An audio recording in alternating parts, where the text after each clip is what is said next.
বোলারদের সেই উইকেটে আসলে কোন লেন্থে বল করতে হবে সেটা নিয়ে তাদের অ্যাডজাস্টমেন্টে প্রচুর সমস্যা হতো, এবং এমন হয় যে একেবারেই বোলার বান্ধব কন্ডিশন, সেই জায়গাতে উল্টা আরো বেশি খেয়ে হারিয়ে ফেলেন, কারণ সুইংটাই কন্ট্রোল করতে পারছেন না, নিয়ন্ত্রণ করতে পারছেন না, বাউন্স নিয়ন্ত্রণ করতে পারছেন না। সুতরাং আমি বলবো উইকেট একটু ফ্ল্যাট থাকলেই বরং বাংলাদেশের যে ফাস্ট বোলিং স্কোয়াডটা আছে তারা কিন্তু সেই জায়গায় একটু বেশি এফেক্টিভ হতে পারেন। তো শুরুতে যদি খানিকটা ময়েশ্চারও থাকে, খানিকটা বোলার ফ্রেন্ডলি সিচুয়েশনও থাকে, আমি বলবো যে সেটা বাংলাদেশের ফাস্ট বোলাররা যতটা ব্যবহার করতে পারবেন করে হয়তো হিতে বিপরীত হতে পারে, কারণ এই কন্ডিশনে দেখা যাবে সাউথ আফ্রিকা একটু যদি বেরিয়ে যায় তাহলে কিন্তু মোমেন্টাম পুরোপুরি তাদের কাছেই চলে যাবে। তো আমার মনে হয় টসে জিতলে বাংলাদেশ হয়তো আবারও আগে ব্যাটিং এর সিদ্ধান্ত নিতে পারে, এবং দক্ষিণ আফ্রিকাও এবার দেখা যাবে যে হয়তো আগেই ব্যাটিং করতে চাইছে। হ্যাঁ, হতেই পারে। এবং রাবাদা ইংরেজরা সব দিন এরকম অফ ডে কিন্তু যাবে না, এবং চেজিং এর প্রেশারটা আমার মনে হয় যে না নেয়াই ভালো বাংলাদেশের, যেহেতু আগে ব্যাট করে ভালো হয়েছে। অনেকের প্রান্ত বলছে প্রথম কমেন্ট করলাম, শুনছি অনেকদিন থেকে, আজকে এন্ট্রি নিলাম, খুব ভালো এন্ট্রি নিয়েছেন, ভালো দিন হতে পারে। ইউসুফ বলছে আজকে বাংলাদেশ জিতবে। অর্ণব রয়েছেন বাংলাদেশ জিতবে, বরিশালের ছেলে মিরাজ ভালো কিছু করবে। ঠিক আছে, বরিশালের হলেও কিন্তু তিনি খুলনারও, ঠিক আছে, খুলনায় বড় হয়েছেন আর কি। সাদাত হোসেন বলছে ইনশাল্লাহ আজকে তাদের পিং ডেতে রেকর্ড ভেঙে দেবো আমরা। সঙ্গে আরো অনেকেই লিখছেন। মোহাম্মদ তাসনিম লিখছে মিরাজ কবে থেকে বরিশালের?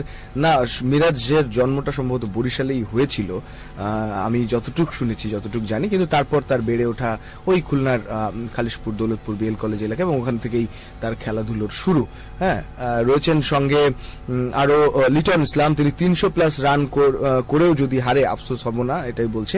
শামীম পারভেজ বলছে জয় ছাড়া কিছুই বুঝি না, আগে ব্যাট পরে ব্যাট এসব নিয়ে মাথা না ঘামিয়ে সেরা ক্রিকেট খেললে জয় আসবে। তো সেটাই, আমাদের একটু ঘামাতে হয়, কি আর করবো, যে যাই বলুক আজ বাংলাদেশ জিতবে। আচ্ছা, আমি ওমান থেকে রয়েছি, হানিসুর মল্লিক বলছে, গোলাম মুস্তফা, আমি গান্ধাইল দুরন্ত যুব সংঘের পক্ষ থেকে শুভকামনা। বাহ, গুড লাক। মহসিন রেজা নিলয় রয়েছেন, দেখছি ভালো লাগছে। তরিকুল টিটু বলছে শুভ জন্মদিন তামিম ইকবাল, আজকে বাঘের হুঙ্কার হবে কি? হবে আজকে আরো একবার বাঘের হুঙ্কার। রয়েছেন ইসমাইল, আসসালামু আলাইকুম। ওয়ালাইকুম আসসালাম। ইউটিউবে যারা দেখছেন তারা লিখছেন। হৃদয় বলছে ভাই আমাদের কমেন্ট পড়েন না কেন? এই তো পড়ছি হৃদয়। মেহেদি হাসান জয় রাজা, তিনি বলছেন জিতবো মোরা। শাহিন বলছে আরিফ বাংলাদেশি, ঠিক আছে। শিহাব হাসান বলছে আমি শিহাব দিনাজপুর থেকে শুনছি, আজও বাংলাদেশ জিতবে, দোয়া করি। রঞ্জন ভাই পারিবারিক অবস্থা ভালো তো? তারিফ বিল্লাহ, খুব ভালো পারিবারিক অবস্থা। শিহাব হাসান, আচ্ছা ঠিক আছে। শামসুল ইসলাম আছেন, তৃতীয় ওডিআইতে ওনাকে পাওয়া যাবে। মামুন বলছে সবাই কেমন আছেন? খুব ভালো আছি। কালকে তো টাইগাররা জিতে গেছে, তাহলে আপনারা হালুম দেন না কেন? আজকে জিতেই আমরা হালুম দিয়ে দেবো, আজকেই বাঘের গর্জন শুনবো, আজকেই সেই কাঙ্ক্ষিত জয়। ওই যে আগে যেমন একটা ম্যাচ জিতে বাংলাদেশ দৌড়ে বেড়াতো পুরো মাঠ, ওই দিন পরিবর্তন হয়ে গেছে। এই কারণে আমরা ম্যাচে আর হালুম দিই না, কারণ এটা ওই যে আমরা অভ্যাস হয়ে যাচ্ছে আমাদের। আচ্ছা, জিততেই তো পারি এরকম। তবে হ্যাঁ, সিরিজ জিতলে হালুম কিংবা বাঘের গর্জন এগুলো কিন্তু হবে, কারণ এটা স্পেশাল কিছু হবে আজকে যদি ম্যাচটা জিততে পারি। পিং ডে ম্যাচ ওদের, যেটা সচরাচর হয় না, এবং পিং ডে ম্যাচগুলোতে তারা সচরাচর হারে না, সেটা হচ্ছে মূল ব্যাপার। ওকে, রতিন শিকদার সহ আরো অনেকে ফেসবুকেও যারা লিখছিলেন, রিফাত এমবাপ্পে ওনার নাম, Rifat Mbappe, MD Rifat Mbappe. আচ্ছা, উনি লিখছেন চলে গেছে নাকি? আচ্ছা, না, আমাদের সাথেই পিং ডে হতে হলো, এটা বলছে। হবে, সমস্যা কি? আমাদেরকে সম্মান দিচ্ছে, যেই সিরিজটাকে শক্তভাবে নেন সেই সিরিজটাই কিন্তু আপনার ভালো ভালো মাঠ, ভালো ফ্যাসিলিটি, এবং সেই সাথে রেসপেক্টফুলি তারা কিন্তু নিচ্ছে। বাংলাদেশে প্রথমবারের মতো এই পিঙ্ক ডে ওডিআইটা খেলতে পারছে, সেটা নিয়েও কিন্তু আমার বেশ ভালোই লাগছে যে বাংলাদেশ এখন সেই কাতারে পৌঁছে গেছে যে তাদের সঙ্গে সমানে সমান লড়াইয়ের মতো করেই প্রিপারেশন সাউথ আফ্রিকার নিতে হচ্ছে এখন। না, সেটাই, মানে এই ধরনের ইভেন্টে আপনি পার্টিসিপেট করা মানে একটা গৌরবেরই ব্যাপার, আপনার নামটা থেকে যায় ইতিহাসে। তো সেটাই আমার মনে হয় যে স্পেশাল দিন আজকে, এবং সেই স্পেশাল দিনে পিং ডেতে আমরা হারিয়েও দিতে পারবো। দেখি নীরব হোসেন, তিনি বলছেন কেমন আছেন? খুব ভালো আছি, আগে ব্যাট নিলেই ভালো হবে। তো আমরা খুব একটা ভিডিও লাইভে আড্ডাটা দেবো না, ব্যাট নাকি বল সেটা কিছুক্ষণের মধ্যে আমরা যে টস পর্বটা অনুষ্ঠিত হবে জোহেন্সবার্গে, সেখানে আমরা জানতে পারবো। আমার কাছে, আচ্ছা ঠিক আছে, অসংখ্য ধন্যবাদ। মহসিন রেজা নিলয়, সেঞ্চুরি করবে তামিম, ইউসুফ বলছে। পিং ডে ম্যাচ, নাহিদ বলছে। হ্যাঁ, ঠিক আছে ভাই, কেমন আছেন? খুব ভালো আছি আমরা। হাই ইমন, কি খবর? আপনাদের কি মনে হয়? একটা পোস্ট চলে যাবে আমাদের ফেসবুক পেজ থেকে খেলা চলাকালীন, সেখানেই আপনারা লিখবেন, এবং আপনাদের মতে সেই প্রথম দিনের মতো প্রশ্ন থাকবে যে 3 জন সেরা ক্রিকেটার আজকের দিনে কারা হতে পারে। কালকে অনেকেই বা প্রথম দিনে অনেকেই তামিম, সাকিব কিংবা লিটনের কথা বলেছিলেন অনেকেই। তো সেখানে কিন্তু সাকিব তো ভালো খেলেই দিয়েছে, পাশাপাশি কালকে ওই দিন সবাই ভালো খেলেছে বলা যায়, কেউই খারাপ খুব একটা কিছু করেনি। লিটন ছিলেন, নাসিম খান ছিলেন, শান্ত আছেন এখনো, ফেসবুকে দেখছেন অনেকে, আমিন বলছে প্রথম কমেন্ট, ইসমাইল আছেন আমাদের সঙ্গে, পলাশ রয়েছেন, রনি রয়েছেন, জিতবে টাইগার দেখবে বিশ্ব, ইমতিয়াজ সহ, শরীফুল সহ আরো অনেকে। তো যারা ভিডিও লাইভে যুক্ত ছিলেন অসংখ্য অসংখ্য ধন্যবাদ আপনাদেরকে। এখানেই বিদায় জানিয়ে অডিওতে শোনার আমন্ত্রণ জানাচ্ছি, কিংবা আমাদের যে পোস্ট রয়েছে সেখানে কমেন্ট করার আমন্ত্রণ জানাচ্ছি। টস পর্ব থেকে শুরু করে অন্যান্য বিষয় নিয়ে আলোচনা হবে বাকি লেটস সেটে। সঙ্গেই থাকবেন এবং আশা করছি হাসি মুখে আপনাদের সঙ্গে টার্নিং পয়েন্টেও আমরা কাটাতে পারবো সিরিজ জয়ের উল্লাস দিয়ে। সে পর্যন্ত সঙ্গেই থাকুন আর শুনতে থাকুন রেডিও ভূমি FM 92.8। সঙ্গে থাকুন রেডিও ভূমি 92.8 FM।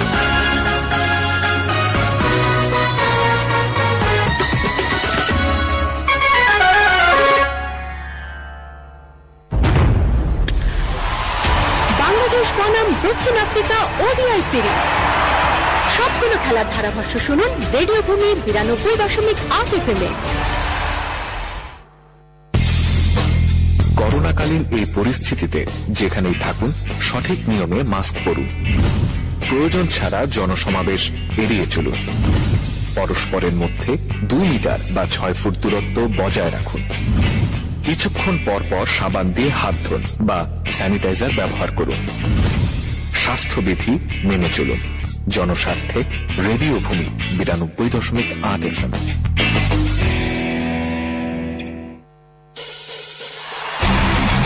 বাংলাদেশ বনাম দক্ষিণ আফ্রিকা সিরিজ দ্বিতীয় ওডিআই ম্যাচ, ধারাভাষ্য রেডিও ভূমি 92.8 FM।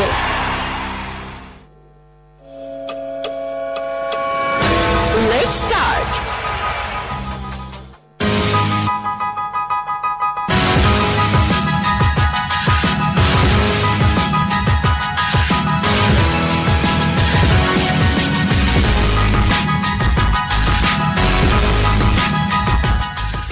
লেটস স্টাডি চলছে রেডিও ভূমি FM 92.8 সঙ্গে আপনারা যুক্ত রয়েছেন, রঞ্জন রয়েছে আপনাদের সঙ্গে, আমার সঙ্গে পারভেজ এবং জামিল। দ্বিতীয় ওডিআই ম্যাচ বাংলাদেশ বনাম সাউথ আফ্রিকা সিরিজটা কি জানি বেটওয়ে সিরিজ না, এবং সেই সিরিজের এই গুরুত্বপূর্ণ দ্বিতীয় ম্যাচ 1-0 এগিয়ে বাংলাদেশ জোহান্সবার্গে বাংলাদেশ খেলবে। এবং পিঙ্ক ডে আজকে, পিঙ্ক ডের ব্যাপারটা আপনারা শুনেছেন অলরেডি, যে ক্যান্সার সচেতনতার যে ব্যাপারটা সেটা সৃষ্টি করার জন্য, সেটা ক্যাম্পেইনের জন্য অনেক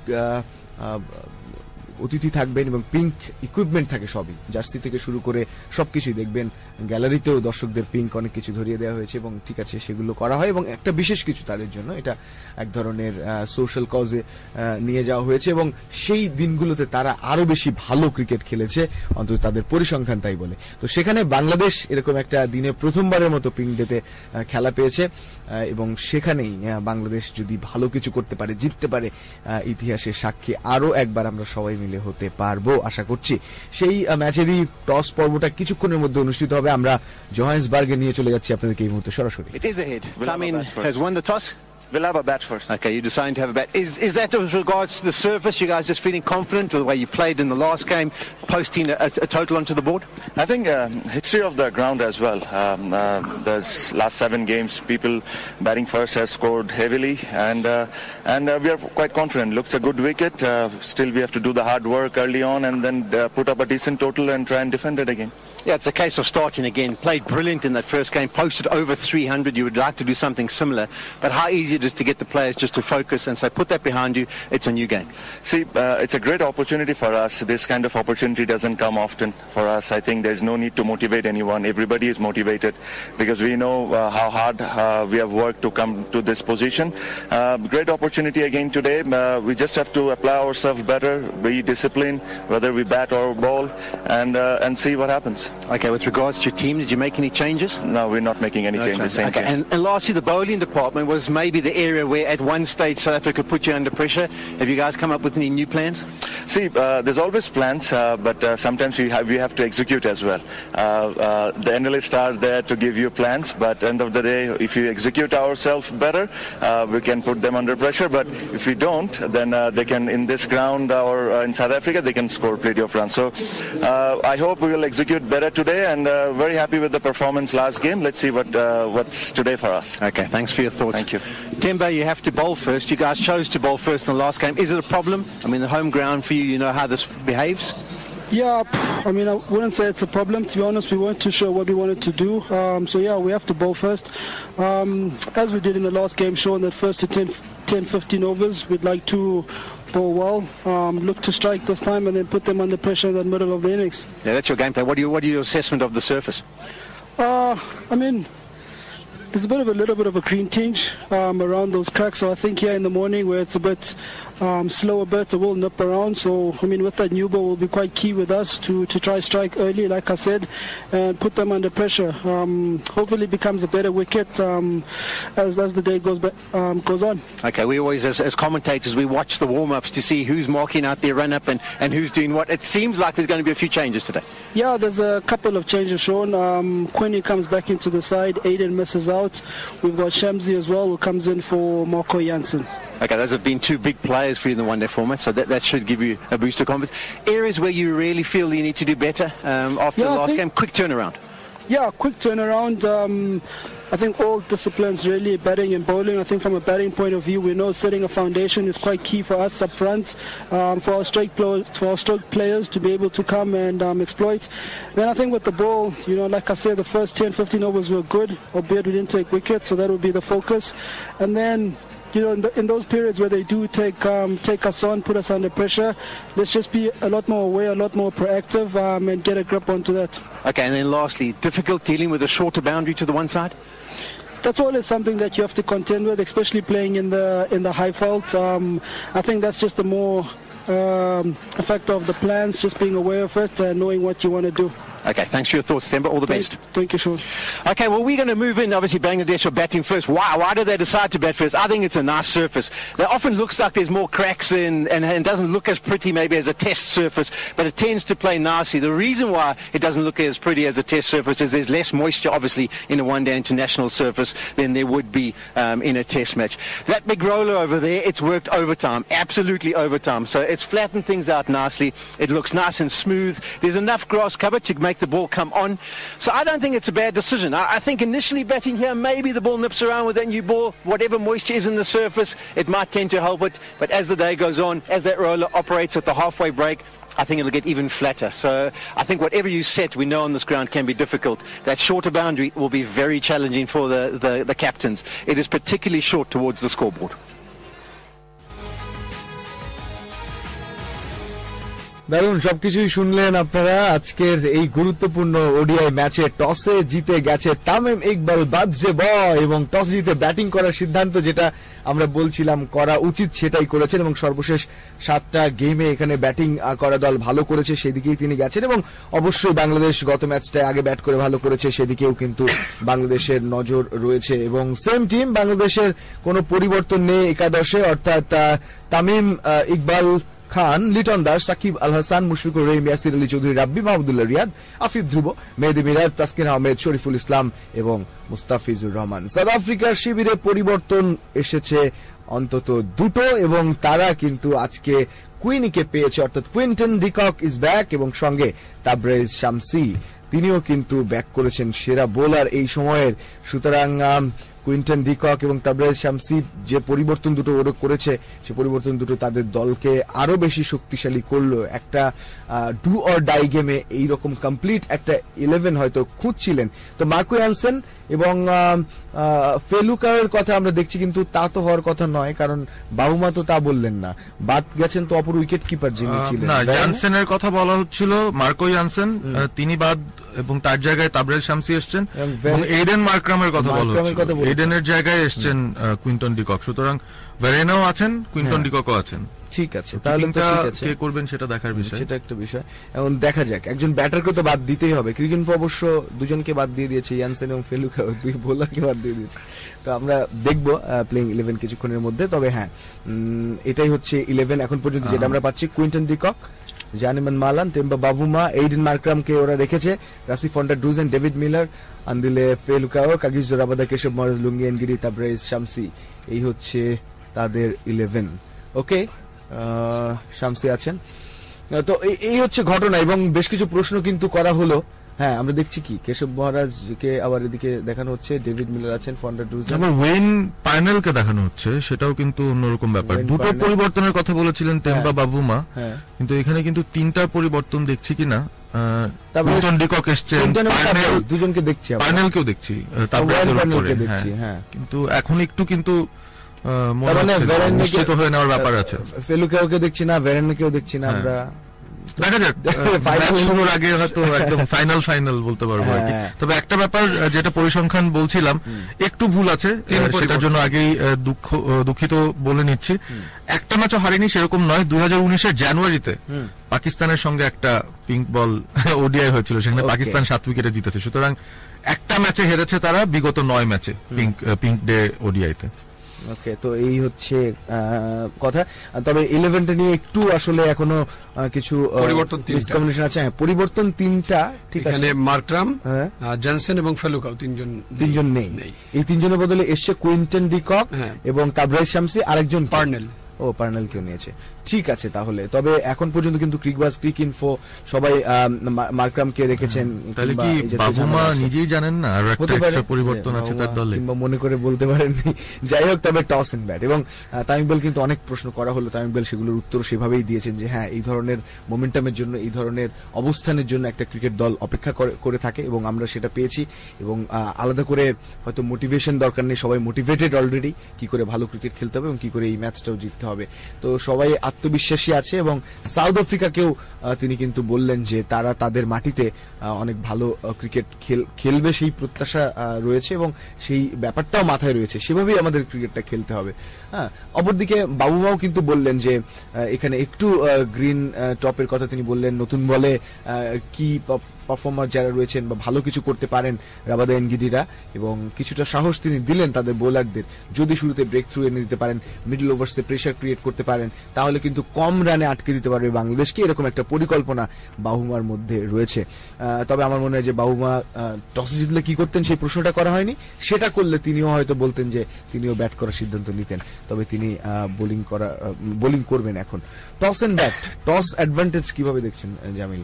না, অবশ্যই এটা একটা ভালো জিনিস হলো যে আমরা কিন্তু শুরুতে বলছিলাম যে বাংলাদেশ টসে জিতলে অবশ্যই ব্যাট করতে চাইবে বা চাওয়া উচিত, সেটাই বোধহয় ভালো হবে। কারণ আপনি যদি দিন শেষে চেজিং এ যান তাহলে কিন্তু এর আগেও আমরা দেখেছি সেটা খুব ভালো কিছু হচ্ছে না বাংলাদেশের জন্য সাম্প্রতিক সময়ে। তো এই জন্য এটা একটা ভালো দিক হয়েছে। তবে একটা ব্যাপার কিন্তু রয়েছে, জোহানেসবার্গে আজকে 19 ডিগ্রি সেন্টিগ্রেড তাপমাত্রা মাত্র, তার মানে ওখানে কিন্তু শীত শীত ভাব একটা রয়ে গেছে।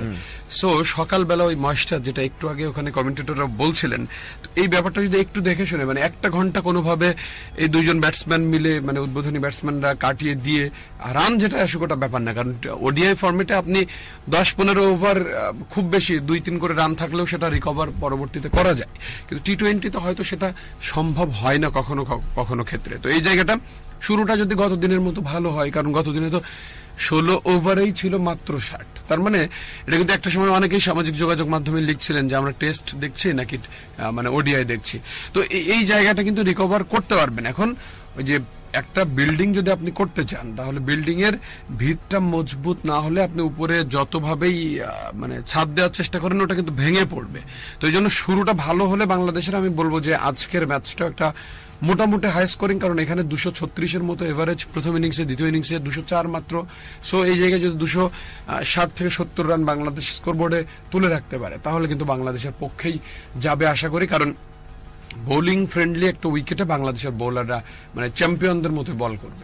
একেবারে সেম টিম নিয়ে বাংলাদেশ এই পিঙ্ক ওডিআই ম্যাচে 1-0 এগিয়ে থেকে খেলবে জোহানেসবার্গে। টস এন্ড ব্যাট হয়েছে এবং birthday boy captain Tamim Iqbal Khan তিনি ব্যাটিং করার সিদ্ধান্ত নিয়েছেন।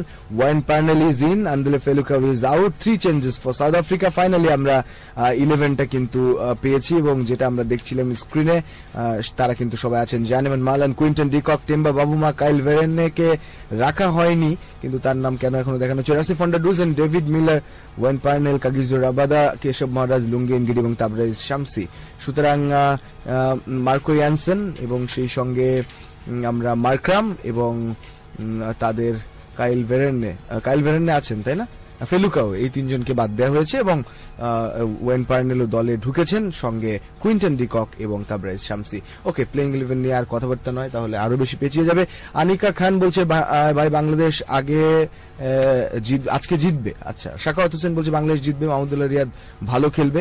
কাউসার খান বলছে আজকে হারবে 100%, হ্যাঁ সেটা সাউথ আফ্রিকা হোক। মাহমুদ বলছে এশিয়া কাপের আপডেট দেন। ও, এশিয়া কাপ তো হবে, এটা আপনাদের প্রশ্ন ছিল অনেক বেশি এটাকে ঘিরে। ফাইনালি T20 সংস্করণে কিন্তু 2022-এর এশিয়া কাপ হবে। এশিয়া কাপের 15তম এই আসর বসবে শ্রীলঙ্কায়। আগামী 27 আগস্ট থেকে 11 সেপ্টেম্বর পর্যন্ত চলবে এই টুর্নামেন্ট এবং গতকালকেই তো সবাই আপনারা জেনে গেছেন, এসিসি সেটার ঘোষণা দিয়েছে, তবে সূচিটা এখনো চূড়ান্ত হয়নি। 20 আগস্ট থেকে শুরু হবে বাছাই পর্ব। সংযুক্ত আরব আমিরাত, কুয়েত, হংকং, সিঙ্গাপুর এই বাছাই পর্বে লড়বে, সেটাও আমরা জেনেছি। বাকি 5 দল তো আছেই, বাংলাদেশ, ভারত, পাকিস্তান, শ্রীলঙ্কা কিংবা আফগানিস্তান। 2018 সালে সর্বশেষ এশিয়া কাপ হয়েছিল ওয়ানডে ফরম্যাটে এবং সেবার বাংলাদেশকে হারিয়ে চ্যাম্পিয়ন হয় ভারত, এবং 20 সালে টুর্নামেন্ট হওয়ার কথা থাকলেও করোনার কারণে হয়নি। 16 সালে T20 ফরম্যাটে হয়েছিল বাংলাদেশে, সেবারও বাংলাদেশকে হারিয়ে চ্যাম্পিয়ন হয়েছিল কিন্তু ভারত।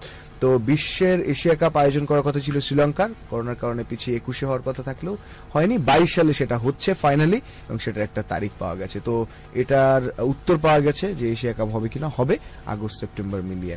হাসান মাহমুদ পূর্ব দুর্বানা থেকে আছেন, খেলা কয়টায় শুরু? ঠিক 2টায়, আর মিনিট 15 পর খেলা শুরু হয়ে যাবে। তুষার রয়েছেন সঙ্গে, সর্দার রিফাত রয়েছেন, শহীদুলের লেখা পাচ্ছি বাংলাদেশ 20% এবং সাউথ আফ্রিকা নাকি 80% এগিয়ে এই ম্যাচে। দেখা যাক কি হয়। খেলা শুরুর আগে বা খেলার না দেখে কিছুই বলা যায় না, প্রত্যেক দিনই ইন্ডিভিজুয়াল কিছু ঘটে ক্রিকেটে।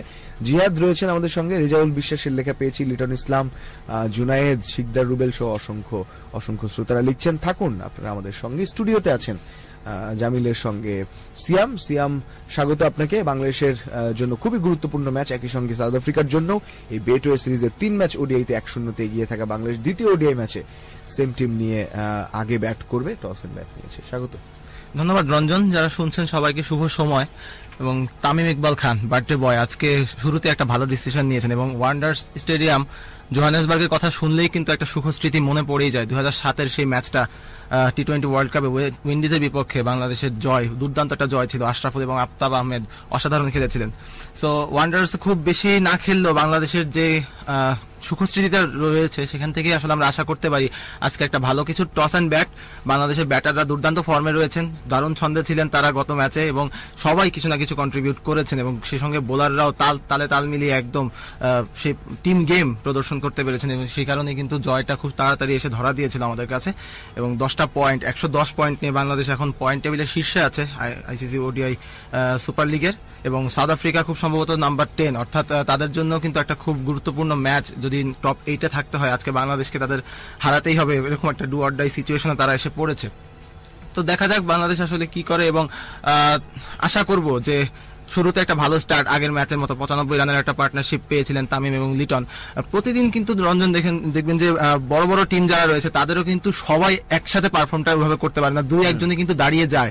ওই হঠাৎ এরকম কিছু ম্যাচ আসে যেখানে সবাই একসাথে কিছু না কিছু কন্ট্রিবিউট করে, কোনো সেঞ্চুরি না থাকলেও, মানে 3 ফিগার না থাকলেও সেখানে একটা বড় স্কোর হয়ে যায়, যেটা বাংলাদেশের গতদিন হয়েছিল 314 রানের। সো আজকে যেটা মানে প্রত্যাশা করবো যে শুরুতেই একটা ভালো স্টার্ট, তারপরে যে কোনো একজন বা দুজন যদি দাঁড়িয়ে যেতে পারে, সাকিব, মুশফিক, মাহমুদুল্লাহর মধ্যে, বা জুনিয়র যারা আছেন আফিফ, মিরাজ, যেভাবে তারা ম্যাচ জিতিয়েছিলেন আফগানিস্তানের সঙ্গে, ওভাবে যদি কেউ দাঁড়িয়ে যেতে পারে, দুটো বড় বড় পার্টনারশিপ যদি আমরা মানে পেয়ে যাই, সেই ক্ষেত্রে কিন্তু আমাদের হাতেই ম্যাচটা থাকবে। এবং অফেয়ারে বলছিলাম যে আসলে 320 বা 30 যদি বাংলাদেশ স্কোরবোর্ডে জমা করতে পারে সেই ক্ষেত্রে একটা ভালো টোটাল হবে। তবে এই মাঠে চেজিং এর ইতিহাসটাও কিন্তু অনেক বড়।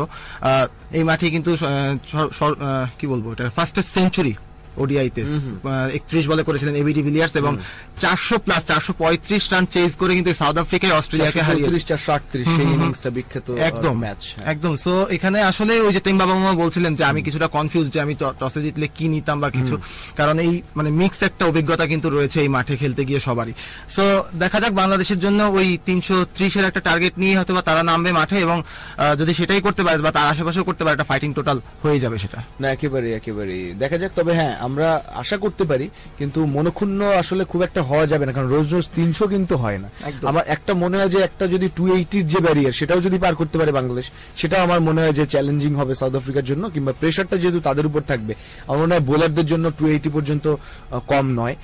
তারা হয়তো ইরানের মধ্যে আটকে দিতে পারবে। দুটো ম্যাচে সাউথ আফ্রিকার মুখোমুখি হয়ে বাংলাদেশ কিন্তু 300 প্লাস রান করেছে, সেই ক্ষেত্রে আমরা একটু আশা করতে পারি যে আবারও 19 ওয়ার্ল্ড কাপ এবং দুটোই আমরা জিতলাম। অবশ্যই আশা আমাদের তো ওই পর্যায়ে রাখতে হবে যত বেশি হয়, কিন্তু যদি না হয় সেক্ষেত্রেও ঠিক আছে, মানে ভালোর তো শেষ নেই। কিন্তু আমার মনে হয় যে হ্যাঁ, একেবারেই যদি আপনার নাগালের নিচে চলে আসে, যে আপনি 320 বললেন হলো 220, তখন তো আবার কম। তো সেক্ষেত্রে একেবারে একটা বেঞ্চমার্ক, হ্যাঁ 300 এখন ওডিআইতে একটা বেঞ্চমার্ক, 280 প্লাস কিংবা 300 প্লাস তো সেটা ম্যাক্সিমাম ম্যাচই বাংলাদেশ বা যে কোনো দলই হয়তো জিতবে। তো সেদিকে আমাদের নজর থাকবে। আমরা একটা বিরতি নিয়ে বরং ফিরি। টস অ্যান্ড ব্যাট হয়েছে বাংলাদেশের পক্ষে, সিদ্ধান্তটা গেছে, কারণ তামিম ইকবাল তিনি লাকি বয়, চার্ম, আজকে বার্থডে বয়, তিনি এই সিদ্ধান্ত নেওয়ার সুযোগ পেয়েছেন এবং ব্যাটিং করার সিদ্ধান্ত তিনি নিয়েছেন। সেম টিম বাংলাদেশ খেলবে, সেম টিম নিয়ে, এবং তামিম, লিটন, সাকিব, মুশফিক, ইয়াসির রাব্বি, মাহমুদুল্লাহ, আফিফ, মেহেদী মিরাজ, তাসকিন, শরীফুল, মুস্তাফিজ, ওদের টিম নিয়ে অনেক জলঘোলা হলো। 3টা পরিবর্তন ওরা করেছে। Janneman Malan, Quinton de Kock, Temba Bavuma, Kyle Verreynne, Rassie ফন্ডা, Dussen, David Miller, Wayne Parnell, Kagiso Rabada, Keshav Maharaj, Lungi Ngidi এবং তাবরেজ শামসি, 3টি পরিবর্তন তারা করেছে। তো সঙ্গেই থাকুন, আমরা ছোট্ট একটা বিরতি নিয়ে আবারও ফিরছি। বাংলাদেশ বনাম দক্ষিণ আফ্রিকা ওডিআই সিরিজ, সবগুলো খেলার ধারাভাষ্য শুনুন রেডিও ভূমি 92.8 FM এ।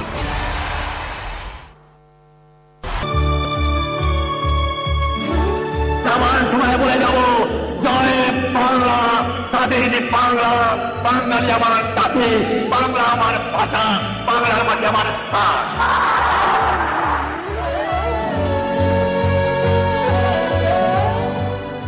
জাতির পিতা বঙ্গবন্ধু শেখ মুজিবুর রহমানের জন্ম শতবার্ষিকীতে বিনম্র শ্রদ্ধা।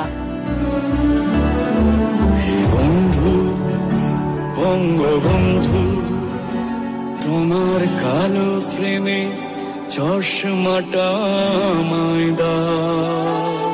রেডিও ভূমি 92.8 FM। করোনাকালীন এই পরিস্থিতিতে যেখানেই থাকুন সঠিক নিয়মে মাস্ক পরুন। প্রয়োজন ছাড়া জনসমাবেশ এড়িয়ে চলুন। পরস্পরের মধ্যে 2 মিটার বা 6 ফুট দূরত্ব বজায় রাখুন। কিছুক্ষণ পর পর সাবান দিয়ে হাত ধুন বা স্যানিটাইজার ব্যবহার করুন। স্বাস্থ্যবিধি মেনে চলুন। জনস্বার্থে রেডিও ভূমি 92.8 FM।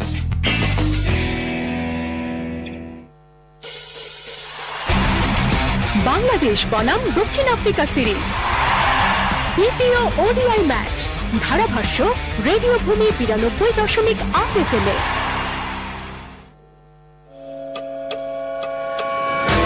Let's start.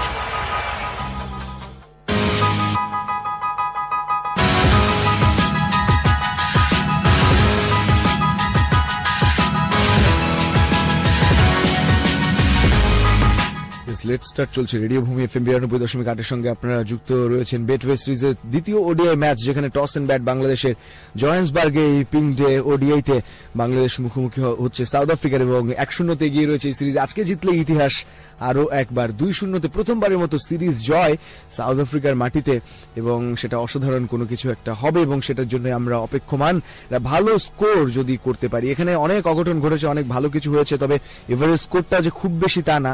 ওই বলছিলাম একটু আগে 220-30 মধ্যেই ঘোরাফেরা করছে। প্রথম ইনিংসে দেখছিলাম 236 এবং দ্বিতীয় ইনিংসে 204, অবশ্য তো কম।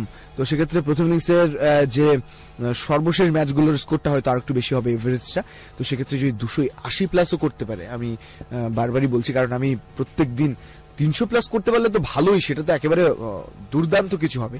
ব্যাক টু ব্যাক সেম বলছিলেন, যেহেতু 314 রান ওদের সাথে আমরা করেছি এবং ব্যাক টু ব্যাক জিতেছিও, কিন্তু অ্যাটলিস্ট 280ও যদি বাংলাদেশ করতে পারে, আমার মনে হয় যে সেটা একটা ভালো টোটাল হবে, এবং আত্মবিশ্বাসী বাংলাদেশের কাছে হয়তো মানসিক একটা প্রেসারে পড়ে স্বাগতিক সাউথ আফ্রিকা যে কোনো কিছু করে বসতে পারে। তাদের নামের সঙ্গে তো সেই চৌকার শব্দটাও আছে, তো দেখা যাক কি ঘটে। তবে আজকের দিনটাও একটা ভালো দিন হোক, সেটা আমরা প্রত্যাশা করছি। হচ্ছে আজকে বারবারই বলছি তামিম ইকবালের জন্মদিন। যারা শুনছেন তাদের কি মতামত একটু নিয়ে আসি, তারপর আবারও আমরা একটু আলোচনায় আসবো। মুশফিক আজকে ভালো করবে, রিপন খান সেটা বলছে। মুশফিক আসলে এমন একজন ক্রিকেটার, এমন একজন ব্যাটার যে তিনি কিন্তু রোজ রোজ আসলে এরকম কম রানে ফিরে যাওয়ার পাত্র নন। তো একটা ম্যাচ তিনি ভালো খেলেননি এবং আজকে হতে পারে তারই দিন, এবং ইমিডিয়েট এরকম কামব্যাক করার নজিরই বেশি। তো আজকে একটা সেঞ্চুরি, আমাকে শ্রদ্ধা আলফাজউদ্দিন আহমেদ কালকে টেলিফোনে কথা হচ্ছিল, তখন বলছিলেন যে অভিনন্দন জানাচ্ছিলেন যে বাংলাদেশ খুব ভালো খেলেছে। তারপর ওনার যে আক্ষেপের কথাটা বলছিলেন, সেই আক্ষেপটা হচ্ছে আর একটু ভালো হতে পারতো যদি কোন সেঞ্চুরি আসলে একটা বড় পার্থক্য করে দেয়। যখন একটা ভিত গড়ার জন্য যে ধরনের স্ট্রাইক রেট মেনটেন করে 40-50 করলেন, ওখান থেকে যদি কেউ একজন 100-এ কনভার্ট করতে পারতেন তাহলে এই ফিগারটা কিন্তু আরো বড় হতো, আরো কনফিডেন্স, বড় ইনিংস আমরা কারো কাছ থেকে আশা করি কিনা আজকে। তো আমরা আশা করতেই পারি এবং আশা করাই উচিত, যেহেতু একজন স্টার্ট পেয়ে গেলে পরবর্তীতে সেই ইনিংসটা চালিয়ে নেওয়ার দায়িত্ব তার। যদি 50টা রানও তুলে দেন সেটাও কিন্তু দলের জন্য উপকার হবে।